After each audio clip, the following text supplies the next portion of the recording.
से स्टार्ट कर रहा हूँ। ये सिर्फ उन स्टूडेंट्स के लिए नहीं है कि जो थोड़ा बहुत पहले से जानते हैं, बल्कि स्टार्ट में जो है ये उन लोगों के लिए होगा, शायद आप में से जो ऑलरेडी इंग्लिश को जानते हैं वो शायद स्टार्ट में थोड़ा बोर होंगे, क्योंकि मैं जो स्टार्ट लेने जा रहा हूँ ये बेसिकली स्टार्ट जो है वो बिल्कुल बेसिक लेवल से, यानी कि उन लोगों के लिए भी है जो कि पहले से इंग्लिश को नहीं जानते हैं, जिनका बिल्कुल स्टार्टिंग है अभी। तो ये स्टार्ट वहाँ से मैं करूँगा और with the passage of time Aahista Aahista हम नेक्स्ट अपर लेवल की तरफ जाएंगे। लेकिन स्टार्ट में शायद आप लोग थोड़ा बोर होंगे, लेकिन इंशाल्लाह उम्मीद करता हूँ कि आप लोग आगे की क्लासेस को एंजॉय करेंगे। सो गाइस, किसी भी लैंग्वेज को सीखने के लिए सबसे पहले 4 मेन स्टेप्स होते हैं। अब वो 4 मेन स्टेप्स क्या हैं? 4 steps for learning English। जो सबसे पहला मेन स्टेप है वो है लैटर्स, यानी कि इंग्लिश को सीखने के लिए जो सबसे पहली ज़रूरी चीज़ है वो है लैटर्स। उर्दू में हम इसको कहते हैं हरूफ, यानी कि ABC। अगर आप इंग्लिश सीखना चाहते हैं तो सबसे पहला जो इसका स्टेप होगा वो ABC है। अगर आपको ABC आती है तो आप इसके दूसरे स्टेप की तरफ जा पाएंगे, और इसका दूसरा स्टेप है वर्ड्स। वर्ड्स मीन अल्फाज। अब जब ये लेटर आते होंगे तो हम वर्ड्स बना पाएंगे, यानी कि अल्फाज बना पाएंगे। डेफिनेटली हरूफ मिलेंगे तो उससे आगे अल्फाज बनेंगे। अब अल्फाज मिलेंगे तो इसका तीसरा स्टेप बनेगा, यानी कि वर्ड्स मिलेंगे तो इसका तीसरा स्टेप बनेगा जो कि है सेंटेंस। अब सेंटेंस बेसिकली क्या है? जुमला। अब जुमला बेसिकली क्या होता है कि मुख्तलिफ अल्फाज को जो है हम एक तरतीब में लिख के एक जुमले की शक्ल देते हैं। तो सबसे पहला स्टेप लैटर्स, लैटर्स के बाद वर्ड्स, वर्ड्स के बाद सेंटेंस, और जब सेंटेंस सीख जाएंगे तो चौथा स्टेप जन्म लेगा या चौथा स्टेप हो पाएगा, और वो है स्पीच और पैराग्राफ।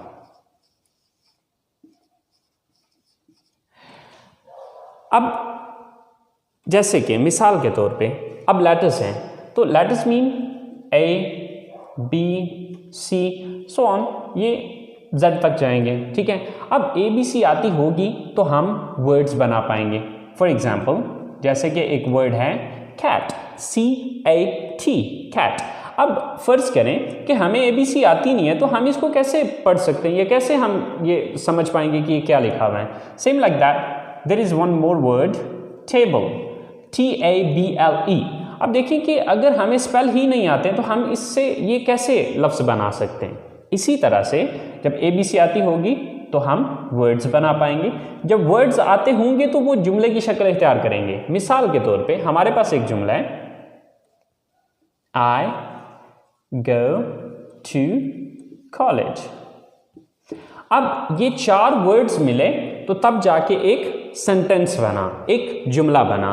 तो अब इसको जुमले की शक्ल हम तब देंगे जब अल्फाज आते होंगे। तो जब अल्फाज ही नहीं आते तो हम इसको जुमले की शक्ल कैसे दे सकते हैं? तो ये चीज़ आपने जहन में रखनी है कि जो अगला स्टेप है वो पिछले स्टेप से लिंक्ड है। अगर पिछला स्टेप नहीं आता तो आप किसी सूरत भी अगले स्टेप की तरफ नहीं जा सकते। सो गाइज, सबसे पहली चीज़ कि आपको लेटर्स आने चाहिए, जो कि ऑलमोस्ट हम सबको आते हैं। दूसरा स्टेप है वर्ड्स। वर्ड्स भी बहुत से स्टूडेंट्स को आते हैं और बहुत से वर्ड्स मैं खुद भी आपको सिखाऊंगा। अब वर्ड्स के बाद तीसरा स्टेप होगा सेंटेंस मेकिंग, और ये चीज़ इंशाल्लाह मैं आपको सिखाऊंगा। अब जब सेंटेंस मेकिंग आप सीख जाएंगे तो उसके बाद ऑटोमेटिकली स्पीच या पैराग्राफ की शक्ल इख्तियार कर लेगा।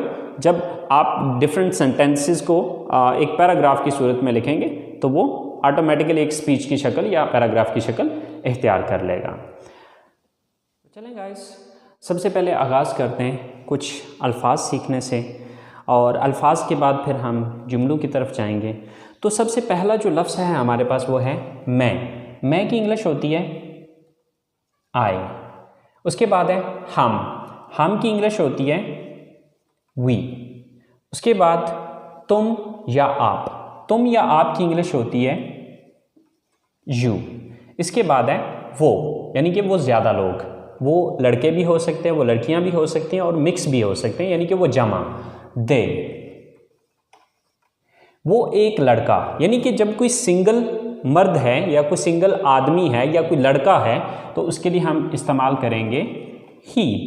वो एक लड़की, अगर वो अकेली लड़की होगी या औरत होगी तो उसके लिए शी, और ये के लिए इट। इसके बाद है मुझे, मुझे की इंग्लिश है मी। हमें, हमें की इंग्लिश है अस। तुम्हें या आपको, इसकी इंग्लिश है यू। उन्हें, यानी कि उन ज्यादा को, देम। उसे, यानी कि उसे एक लड़के को, हिम। और उसे, यानी कि उसे एक लड़की को, हर। तो लफ्ज़ है जाना, जाना की इंग्लिश है गो।